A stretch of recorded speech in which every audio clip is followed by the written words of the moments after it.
It's ridiculous what they're showing to our children. Critical race theory says that the most important thing about you is your race. Your race determines how you interact with others. Your race determines how others perceive you. What can you do against systemic racism and climate change?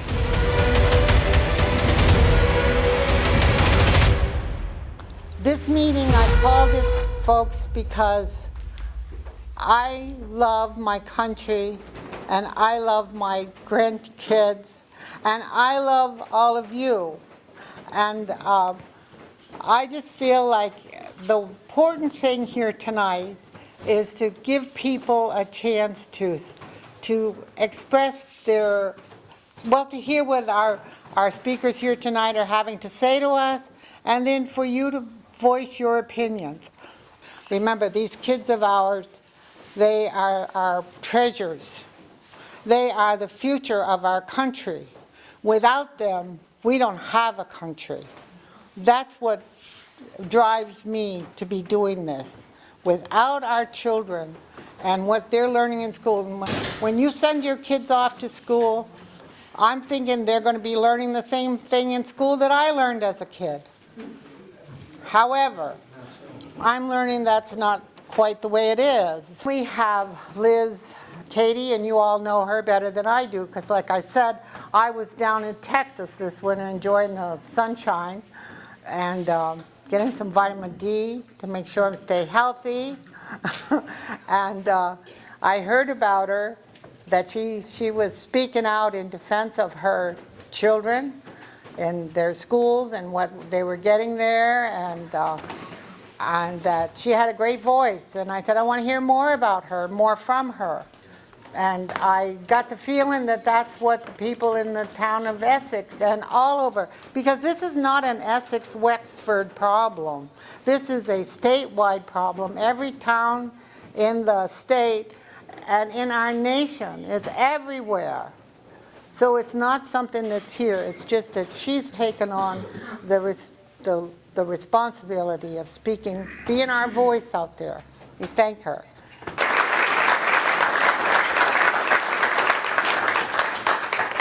Thank you, Ellie, very much for organizing this. And I appreciate that Ellie took the initiative to organize a town hall. I think for over a year now, we all have been away from being able to do this. And it's really important that we all connect with one another, that we can hear each other, what we have to say. So I'm going to speak first, followed by Alex, followed by Senator Ingalls. And we just ask that you hold your questions to the end, and then afterwards we'll have some time to open up for question and answers to whomever you would like to ask. So my name is Elizabeth Cady. Tonight I come to you as a fellow parent, a fellow taxpayer, a fellow community member of Essex. I do have to start off by saying, because I am recognized, that nothing I say here tonight is what the district is. I don't represent the district or the school board or our teachers of Essex Westford. I am talking to you as somebody that's in our community. I am a concerned community member right now. So with that, I'm the community member that they say that they engaged. I'm the parent that they told I knew what was going on in the schools. I was looking back through my correspondence, and I found in October of 2019 a letter, a superintendent's report, that introduced courageous conversations. And now I ask myself, how did I miss that? I'm an engaged parent. I look at my son's stuff. He was in second grade. I was substituting in the school district. And when I pause and think about it, it's because I had so much trust that the public school system would not try to introduce an ideology into what my son was learning, that they would not try to undermine the beliefs and morals that we had at our own family. Courageous Conversations is premised upon the idea that the United States is systemically racist. As was confirmed by our Equity and Inclusion Director on the May 4th school board meeting, Courageous Conversations is critical race theory. This was said twice. So what is critical race theory? Well, first, it's a theory. It's an ideology. It is not fact. It is also a theory that is not being presented in a college course that we're talking about. We're talking about a theory and an ideology that is being presented to children as young as 5. Critical race theory says that the most important thing about you is your race. Your race determines how you interact with others. Your race determines how others perceive you. It takes the control away from you. You no longer are in control of your character, how you treat people, the kindness in your heart, or how much hard work or merit you put into things. You are your race. And when you think about it, what we're teaching our children is that they have no control over this. They're to feel a great shame for something that they have no control over. Shame for the color of their skin, shame for the fact that they are victims and they cannot achieve anything unless somebody helps them, and shame for our country because our country is systemically racist. A recent speaker at the Essex High School appeared this last week. It's the Director of Racial Equity, Susanna Davis. And in her speech to the high schoolers, she asked, "Are you depressed yet? It's my goal to depress you within the first 5 minutes." And that's what critical race theory does. It depresses you. It teaches you shame. It teaches you that there is no hope. That, again, you are your race and you cannot change that. How are we to continue to work together and have a country in which we recognize our common humanity and we try to better it when we are dividing people by their race and we're teaching them not to work together and not to view each other as the same? Our country has made many advances. We've had great successes. We have had great failures. The only way that we continue to be better, the only way that we don't repeat past mistakes, is to look at the places where we have failed and look at the places where we have succeeded.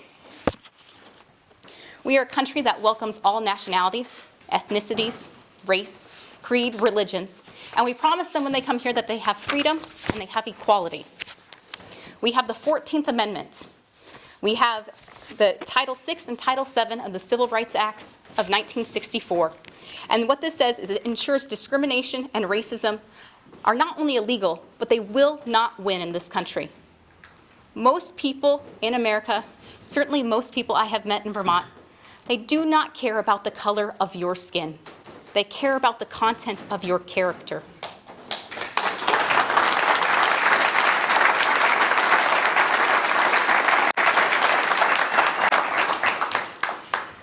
Every person has a unique identity.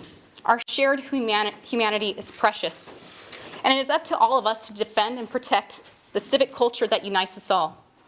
Critical race theory teaches racial discrimination in the name of ending racial discrimination.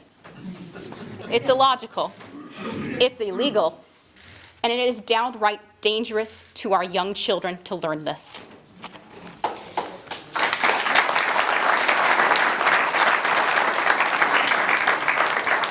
I had hoped to have a screen so I could put up some quotes here. We have upcoming on our June 1st board meeting, there will be a draft of the new equity policy read. The proposed timeline of this is for it to be adopted by June 15th. It's not far. There's a couple of quotes from here, and like I said, I wish they were up because, and I'll say them a couple times, I had to look at them a few times too. The first one is pluralistic, multicultural education begins when schooling begins. I had to look that up. I had never heard some of those words before. So cultural pluralism is used when smaller groups in society maintain their unique cultural identities. I can get behind that. I love meeting people that come from different backgrounds and hearing about their different cultures. It's amazing. That's why America is so great, because we have so many of those people.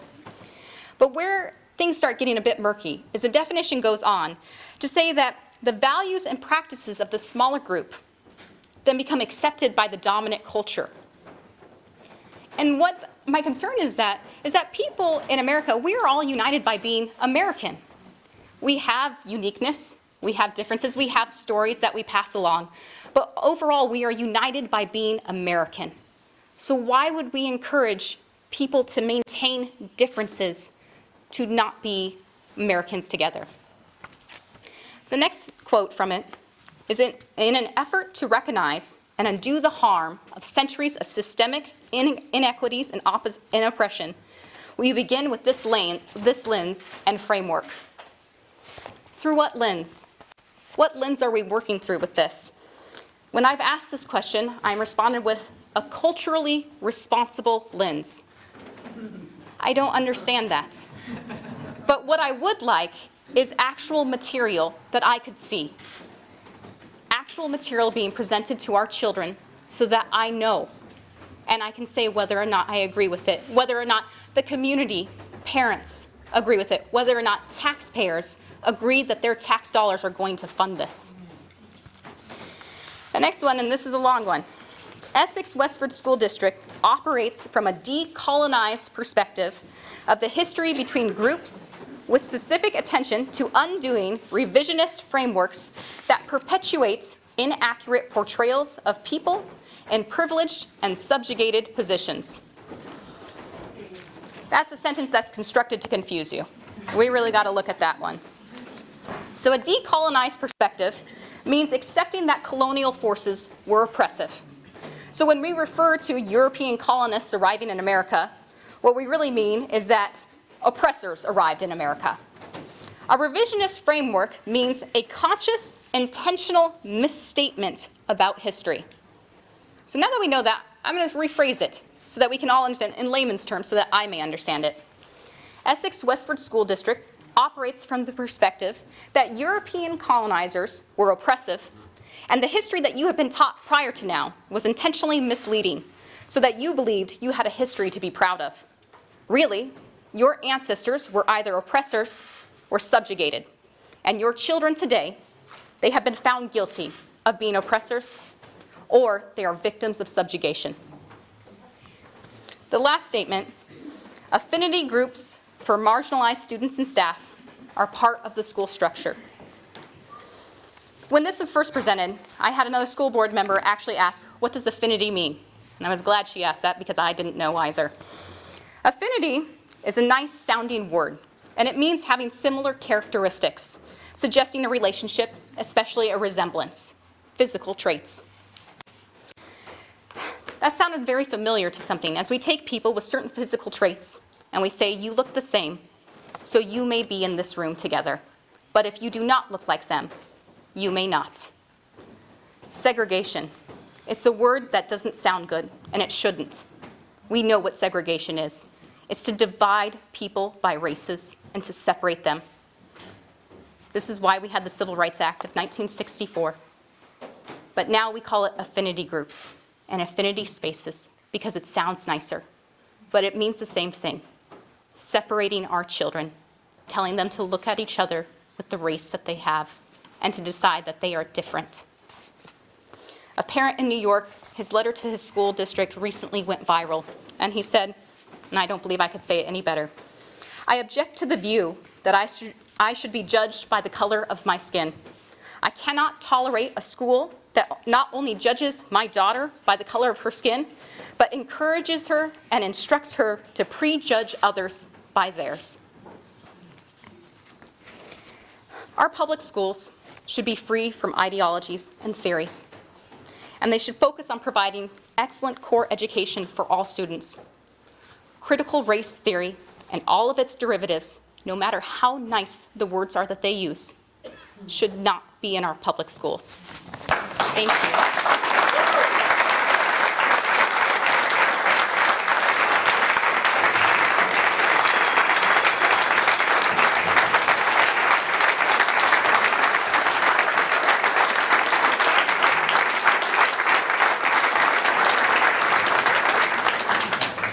And without further ado, Alex is going to come up here, again, a senior at Essex High School, and let's hear it, Alex.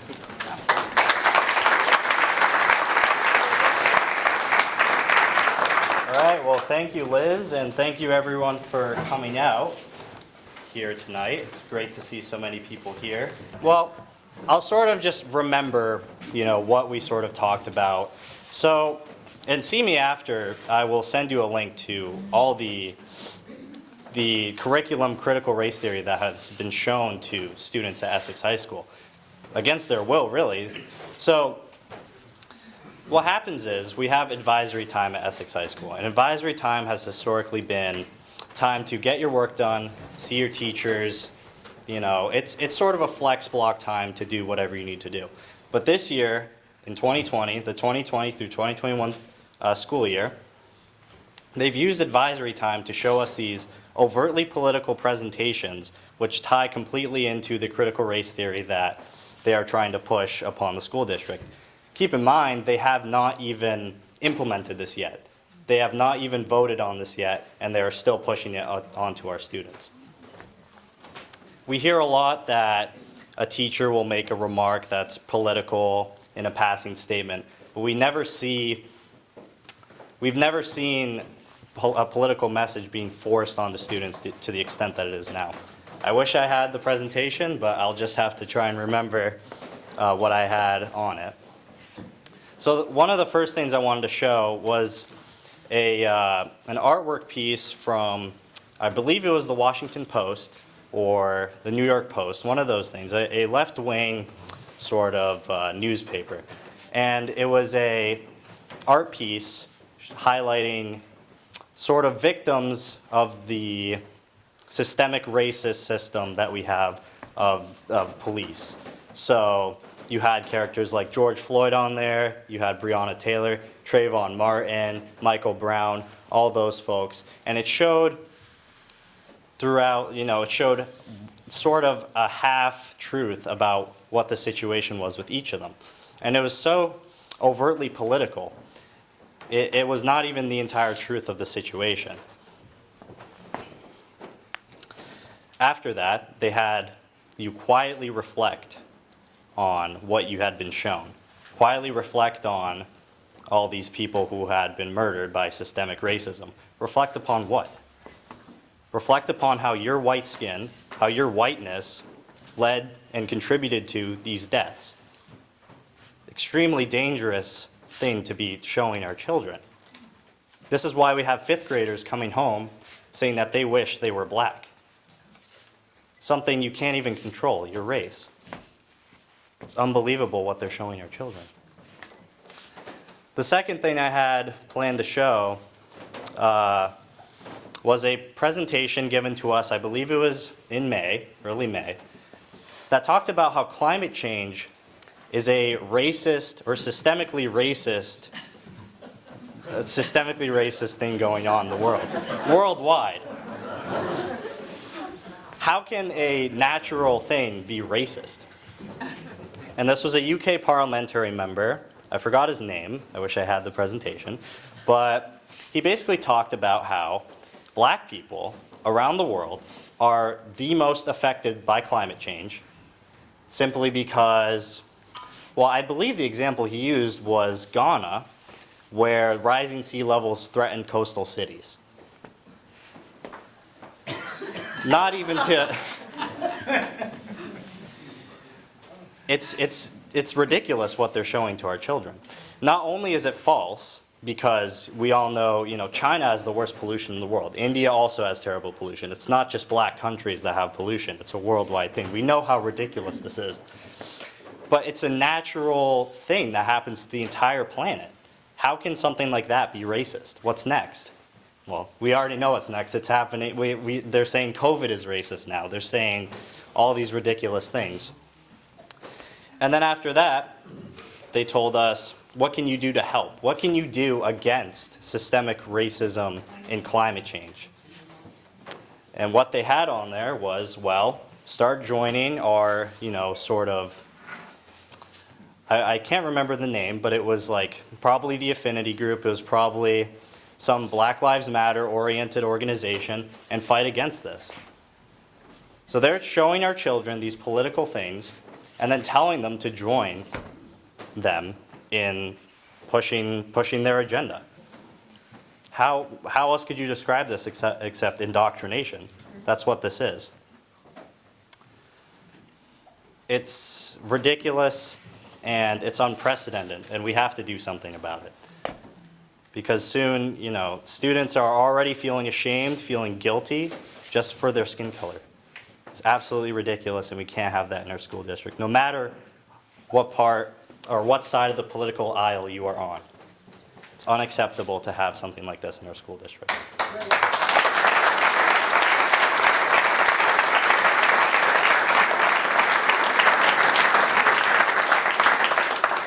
And with that, I mean, I wish I had my presentation, wish I could show you guys. See me after if you want to see it. I have links to every single thing that they have shown this past school year. I will send it to you. You can look through it yourself. And with that, I will lead into Senator Ingalls, who has some words to say. So everyone welcome Senator Russ Ingalls.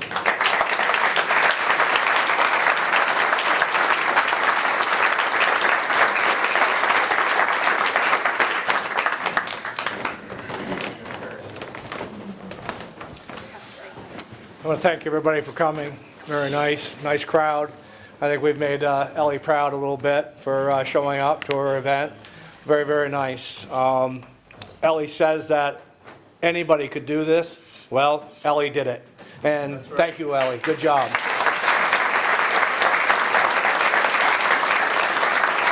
So I just want to get a perspective of why I ran for the Senate and what I've seen the state's, some of what the state's doing, and at the end we'll chat a little bit more about that. I really couldn't upstage these two right here. They did a fantastic job in their presentations, and I hope I'm worthy. So thank you. I ran for the Senate because I believe that the state of Vermont wasn't listening to the people of the state. The directions that we seemed to be headed didn't seem to make sense to me. I couldn't understand that even though we spent the most in America to educate our kids, and actually even more than Sweden, the gold standard of the world for our education, our kids didn't stay here after graduation because there was no jobs for them. I ran because there's an epidemic of opioid abuse causing us to lose nearly 100 people a year for 10 straight years, with the majority of those deaths people under the age of 30. We've lost a whole generation of our youth, and there's no plan in sight to end this. I ran because the state had promised reliable internet service to all corners for 20 years, instead of just Chittenden County and more of the population counties like down in Washington and Bennington. I truly believe that if I could just get enough people interested in helping, we could make that happen. I knew that the rural population was severely disadvantaged during COVID, whether it was kids trying to stay connected for their education or the older folk trying to do their shopping for all services, including telehealth.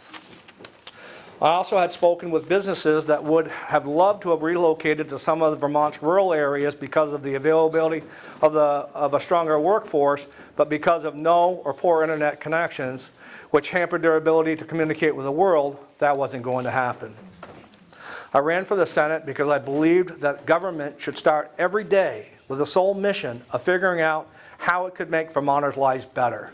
I also believed that the state, as small as it was a beacon of hope to the world, and that I always thought that Vermont should send embassies around the world promoting Vermont products, telling how great of a state that we were, and just making anybody who did business in Vermont more viable and would be actually able to pay higher wages. I just couldn't imagine if we could get some embassies into the Far East and promote maple syrup to those millions of people over there, and what a difference that would make to our country, to our state of Vermont, and all the other products that we do as well. And I just would think that Vermont would put Vermonters first every time first. I ran for the Senate because I believed it was time to give Act 250 an overhaul. After 50-plus years, it added layers of bureaucracy and burden and repetitive regulation to the simplest of projects, making the simplest of projects too expensive and stifling growth. I ran for the Senate because I believed that Vermont was trying to solve some of the world's problems that we didn't cause or attribute to, such as climate change, and it didn't matter what the science said, we were headed to the level of taxes that our small population could never afford. I ran for the Senate because I was bothered that anyone who wore a uniform, whether it be a local law enforcement, a sheriff, the state police, the military, corrections, ICE, or Border Patrol, were being disrespected by our politicians. And lastly, I ran for the Senate because I was sickened that this state would insist on calling everyone racist when we are the most generous, tolerant, welcoming people I've ever met.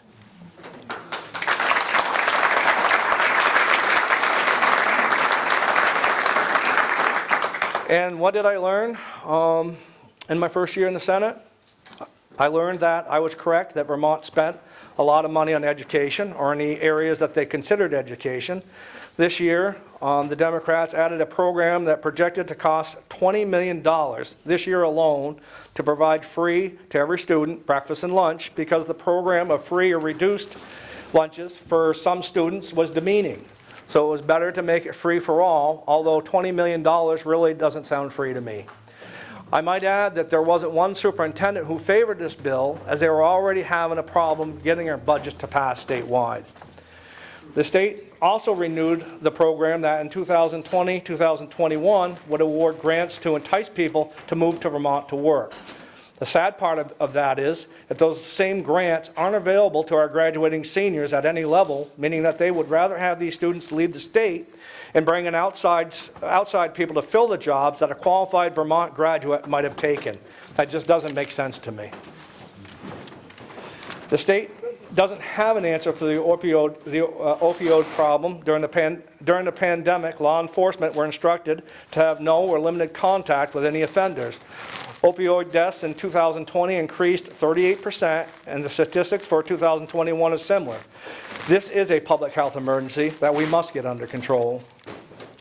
Broadband is hopefully a positive sign. Through all the COVID relief funds that we received, there is a minimum of $150 million to push service to every corner of the state.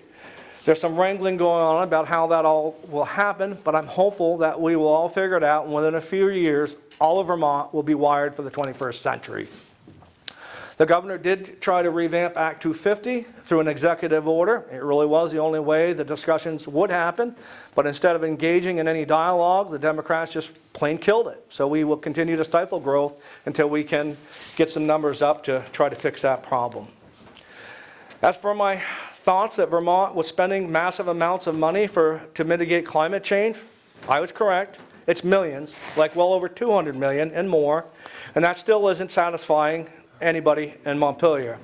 There are approximately 660,000 vehicles registered in Vermont, but only 4,000 of them are electric. So the electric market really hasn't taken off despite the millions spent. Good money after bad is being spent to get the consumer to buy electric. And if that doesn't work, there's always the carbon tax that Montpelier wants to tax Vermonters into submission. Unfortunately, all this hurts the lower income folks, such as the elderly and retirees.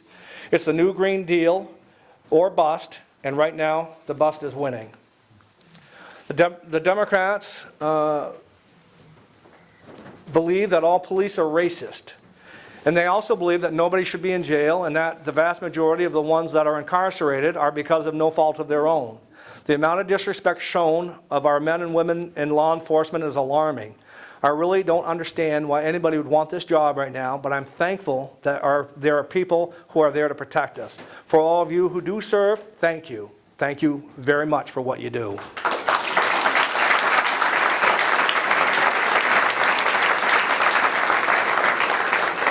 The Democrats also want you to know that you're racist. You don't even know that you are, but you are.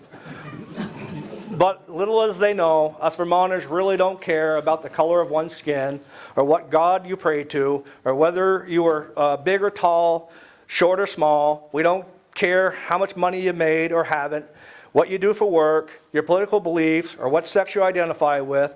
We don't care of where you came from or where you're going. We only care of one thing, that you're a good person. And if you are, you're in.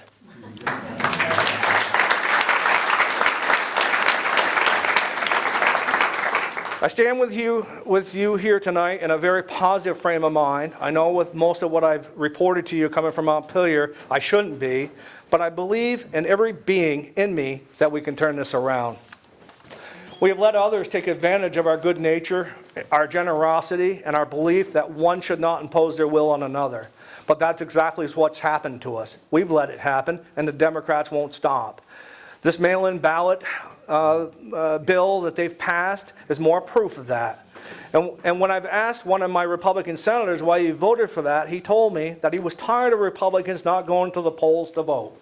I told him that I saw it different, that Republicans were tired of electing Republicans that voted like Democrats.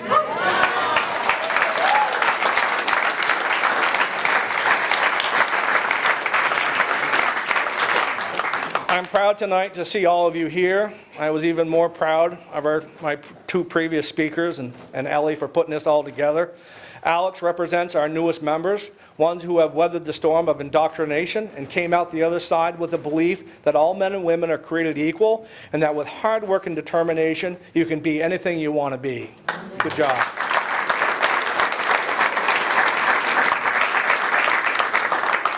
Liz is one of the first people to stand up to the new push for even more indoctrination that tries to teach our children falsehoods and distorts the history of our country into something that it never was, nor, with our help, never will be.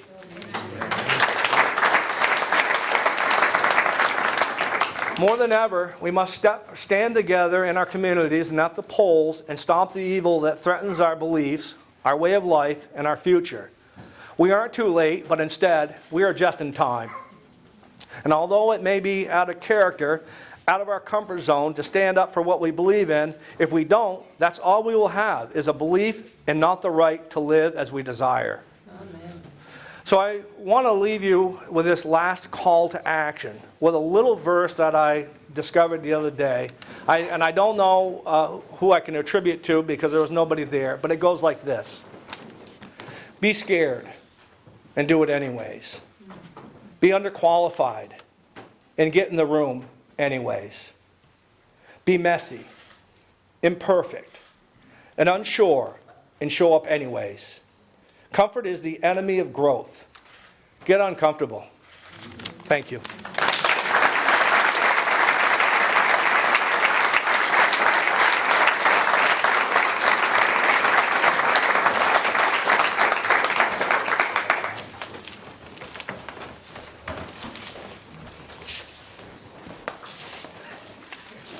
Now we get, who's going to be the first question in the room?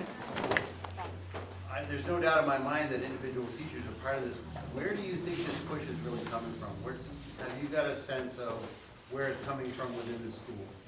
Well, with it, I could speak to that probably nationally. I mean, this only really started to get really bad in 2020. I mean, lockdowns and the whole BLM movement really sparked up again, and I think that's really what pushed for it. We have certain school board members and a superintendent, I'm not sure how much I can speak to that, but that have their own agenda that I feel they are pushing on students. I feel that way, I don't know what they're doing, but so I feel like that's really where that is coming from. You have an advisor and they are sort of made to show this. It's not really their choice to show it, they have to show this during advisory stuff. Who's your advisor? You mean a teacher advisor?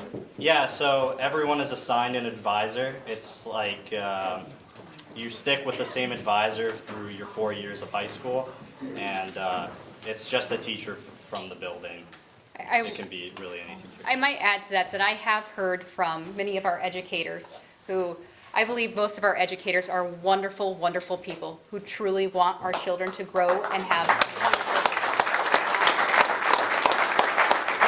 A lot of teachers are showing this because they have to. A lot of teachers have spoken, and again, it's their livelihoods. I understand the fear for speaking up, but I have heard from a considerable amount of teachers that they are not wanting to. A lot of students do not like what is being taught to them. They might not understand why, but they really don't like it, and it is making them feel bad. And I feel that it will have a big impact, especially younger children. That the fifth grader that came home and said he wishes he was black. Like, I'm not making that up. That actually happened. I heard about that happening here. So who knows what the long-term impacts of that being hammered into your brain. I don't know. Can I ask something? I just think it's critically important, rather than just attacking this intellectually or telling us what's going on legally. How can they do this? How can they introduce something into this school system without, as far as we know, getting some sort of ruling or, I mean, you have an agenda just being presented. I mean, I think it's outrageous that they can even do this at all, and what are the legal ramifications of this? How can this, I mean, you've got to stop it somewhere. Well, we probably shouldn't get into too many legal discussions as far as where that, because we're not attorneys in any way, shape, or form, but I hear what you're saying as far as with that, but So you can't respond. I would leave the legal stuff to the legal people, and, but I will say this. If you don't like what's being taught in the schools, elect somebody different. And that's what I would say. And, This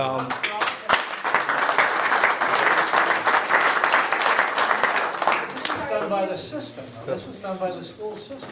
It but they're wasn't done by elected, they're elected by everybody here, and that's the way, the direction that they feel it's there. And so, again, if you don't like what's being there, you gotta run against them. That's what you gotta do.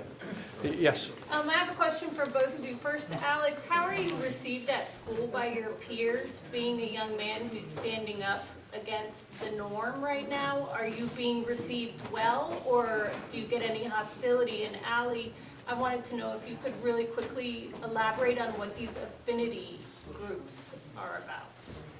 I mean, all I'll say is not very well received because I speak out, and I'm sure after this I will not be very well received. My question is to Mr. Ross Ingalls. So we are all here, you are lawmakers. Can you initiate something if you need a petition, we all can help? Yeah.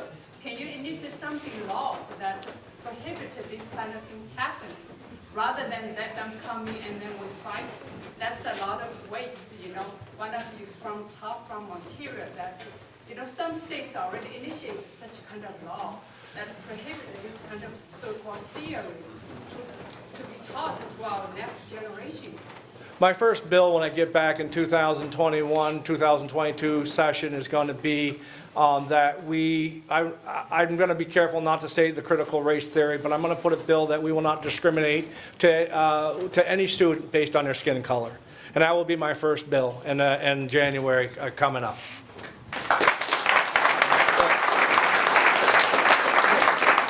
The problem that we're going to have with that is that it has to still be taken up. It has to be taken off the wall. It has to be seriously considered, and that's where it's at. But it's still not going to.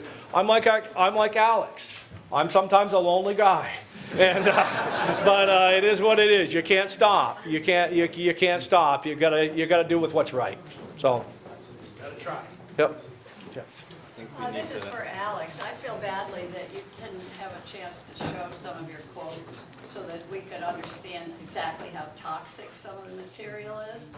But just before I came out tonight, and this is why I came out, the Vermont Daily, under Guy Page, gave us just a picture of a slide that's used in your high school class at Essex. And there are these 6 questions. Would you like to read those 6 questions? You want me to read them out loud? Yes. All right. Oh yes, no, I do remember these being shown. I don't remember at what time, but yeah. So, question number 1. When did you become aware of your race? Question number 2. Did the adults in your life have to address the topic of race? Question number 3. Beyond self-education, what is the most important action you personally can take? Question number 4. Talk about the parallels between lynchings and police brutality today. Question number 5. If you are white, how has your race affected you? And question number 6. What relationship do you have with the police? And how does your race play into that? Those are toxic. That's not even the worst of it. I'm back. Yes, sir. So, I came in here ready to attack, like, I didn't know I was with like-minded people. That's on the other side of the street. I felt like halfway through I should go over there and look at it. But, I guess my question would be, since you said this was like an administrative term or whatever, or what was it? Advisory. You could call it like flex Is this block. grade dependent? Is this what? There's no grade associated with it? There's no grade, but you do get an absence if you don't go. What happens if you refuse to participate in that? Well, I mean, you can sit there with your headphones in and not pay attention. There's no real punishment for that, but they do really try and get everyone to participate in the presentations every week. I can tell you when the chair says that it is mandatory. You do get it. It is mandatory in the way that you have to be there for It it. is part of the graduation requirement. Oh, really? It might even be. Oh, I think. Yep, go ahead. Is there any federal funding tied to the requirement to teach this, or is there any federal punishment for not teaching it, either directly to the school or through the hand of the state? I can actually answer that. Sorry. I just intercepted a letter that went from certain members of Congress to the Secretary of Education, basically stating that critical race theory was a violation of the Civil Rights Act of 1964, and they were in danger of having federal funding cut. I only know because I saved a copy and I sent it to the school board, and they told me that's someone's personal opinion. And I said to the bloody school board, I said, well, okay. I was under the impression that members of our Congress would send an official letter, you saw it, right?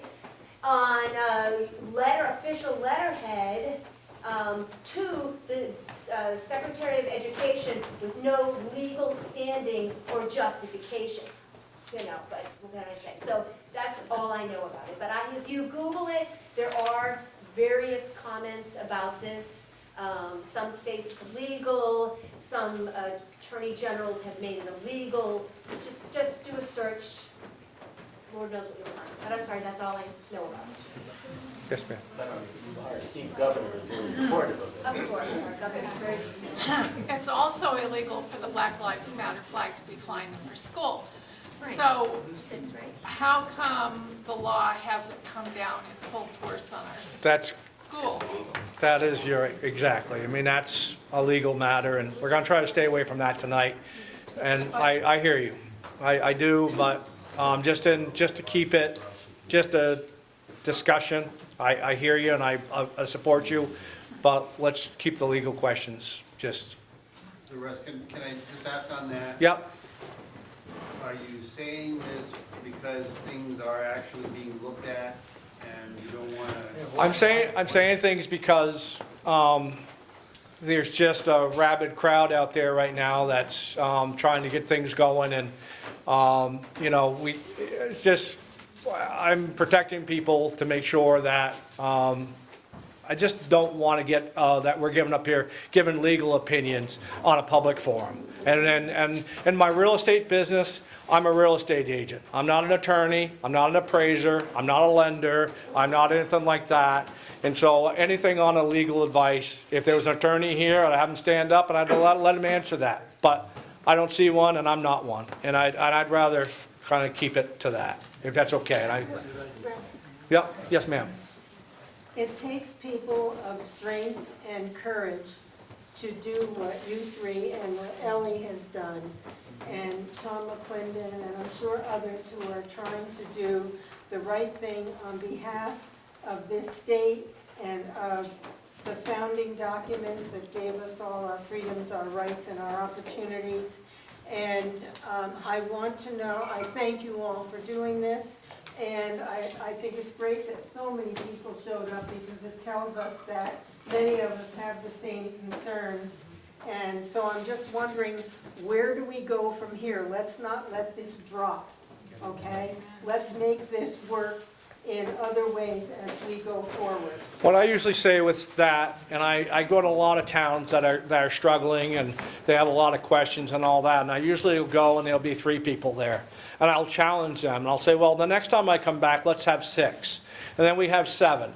And then the next time I go back, okay, we've got 7 people now, let's have 14, and I'll go there, there'll be 20. And then I'll go back there and I'll say, okay, the next time, let's see if we can't get 40, and there'll be 60. Well, the next time we meet, let's double this crowd. Can we do that? Yes. I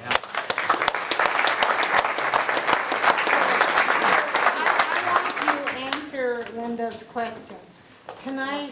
are being filmed, you all noticed that, right? And, how is it? Rohan. He's an expert at this. I said, he can even make me look good.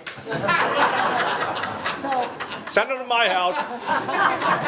so we're gonna have this is videoed, and I'm willing to take it. Remember, this is a statewide issue. You need this in your town. You need to hear from your people in your town.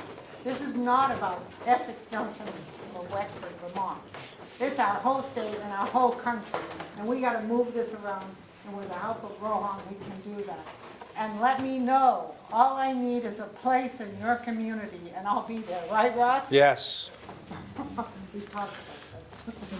So, Guy. Well, how do we? The answer to Linda's question really quickly, someone in here's got to run for the school board, and Yes. someone's got to run for town representative, for the legislature. Last year, the Democrats, for example, had a complete majority, over 100 seats. And there was a guerrilla movement of people who no one knew who they were, but they ran in their towns, and the Democrats lost their majority. They suddenly needed progressives and other people to keep their supermajority in the Vermont State House. I've got to think that in this group, there's someone who did what Liz did, run for the school board, someone who will run for town representative, for the legislature, because you're never going to change their minds, people. So you got to change them. Many students don't tend to speak up. I mean, I've spoken up a few times during my sort of advisory block. I like my teacher, so I don't want to put him through too much trouble. But a lot of students, fear to do that because, you're going to lose friends and people are not going to like you as much because you're speaking out against this stuff. So in terms of grades, probably not, but in terms of socially, you probably will, get hit pretty hard if you start speaking up against that stuff. So most students tend not to. It's ridiculous what they're showing to our children. Critical race theory says that the most important thing about you is your race. Your race determines how you interact with others. Your race determines how others perceive you. What can you do against systemic racism and climate change?